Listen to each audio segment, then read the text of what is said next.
Le plus important, n'abattez la bonne zambé. Si vous n'avez pas encore lu, achetez mon livre La cause de Daniel. Pourquoi ne pas le faire? Pourquoi ne pas le faire ici, Nanou Nkolonga? Vous savez, en 2009, je crois que c'était 2009 en Afrique du Sud, j'ai passé des moments où je me réveillais et Dieu ne faisait que me parler. J'écrivais. J'ai écrit mon livre en 2009 en Afrique du Sud, l'un de mes livres. J'ai publié cela, je crois, 2015, quand je suis arrivée en France. Mais c'était des prophéties que j'avais reçues à l'époque et je ne comprenais pas pourquoi Dieu me montrait ces choses, pourquoi Dieu me parlait des temps à venir. Et j'ai parlé de cette prophétie des ouvriers de la dernière heure, ceux qui portent le manteau à plusieurs couleurs, comme Joseph. C'est le temps où la prophétie est en train de s'accomplir. Et le Seigneur me parlait, me montrait, c'est ce que j'ai écrit dans le livre, que nous arrivons surtout vers un temps où il y aura la 3e guerre mondiale qui va éclater. Les prémices sont déjà là. Et il faut se préparer. Et je m'adressais aux Africains particulièrement parce qu'il y aura un retour massif en Afrique. Mais Dieu vous a laissé le temps de vous préparer, d'aider ce continent-là à se développer. Car l'Afrique a un rôle à jouer dans les temps de la fin. Il y aura non seulement un retour massif de ses fils et filles, mais il y aura aussi un exil. Ça sera comme lorsqu'on voyait l'Europe comme l'Eldorado. C'est ce que l'Afrique va devenir.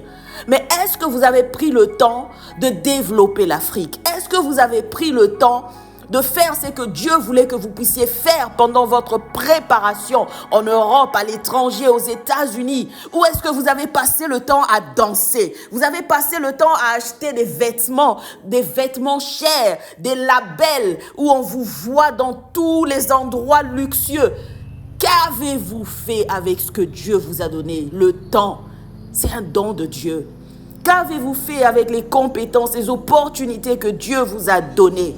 Parce que bientôt, lorsque le monde va crier, lorsque ça sera la panique, lorsque ça sera une sorte de confusion totale, ceux qui ont reçu le mandat vont se lever. Ceux qui avaient reçu le message de Dieu vont se lever. Ceux qui avaient été prévenus, avertis, positionnés, préparés pour des temps comme celui-ci vont se lever. Ça sera des gens que vous ne connaissez pas, des gens qui ne sont pas populaires, des gens qui ne sont pas dans vos cercles immédiats parce qu'ils n'ont rien à vous apporter. Mais ce sont des gens que Dieu a cachés. Des gens que Dieu a cachés pour des temps comme celui-ci. Et j'annonce une armée de femmes préparées pour des temps comme celui-ci. Celles que nous n'avons pas vues venir. On les appelle des femmes providence. Kachanda. Ça, c'est quelque chose que j'ai annoncé. Mais j'ai eu le temps de voir Dieu confirmer cela, confirmer. C'est un peu comme Marie, lorsqu'elle entendait la prophétie de Jésus, son bébé qu'elle portait dans ses bras, être confirmé. La Bible dit qu'elle gardait ça dans son cœur.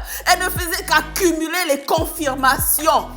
Toutes ces années, j'ai gardé ces choses dans mon cœur. J'arrive dans une église, je vois un prophète de Dieu, je ne le connais de nulle part, américain ou sud-africain, je ne sais pas. Il se lève, toi là-bas, ma soeur, voici ce que Dieu dit. Je reste là, je dis, Seigneur, pourquoi moi? Pourquoi Nanou? Il y a des choses dans ta vie que les gens ne sauront pas que Dieu a placées en toi. Ce n'est pas à toi de les faire sortir lorsque Dieu te demande de les cacher encore. Mais le temps est arrivé aujourd'hui pour des femmes providence de savoir que vous devez maintenant faire sortir ce que Dieu avait mis en vous parce que c'est pour des temps comme celui-ci. Si tu te tais maintenant, le salut viendra d'ailleurs. Est-ce qu'il y a une femme quelque part qui a compris ce message? Est-ce qu'il y a une femme providence qui a compris ce message? À suivre, apôtre Nanou Nkolonga.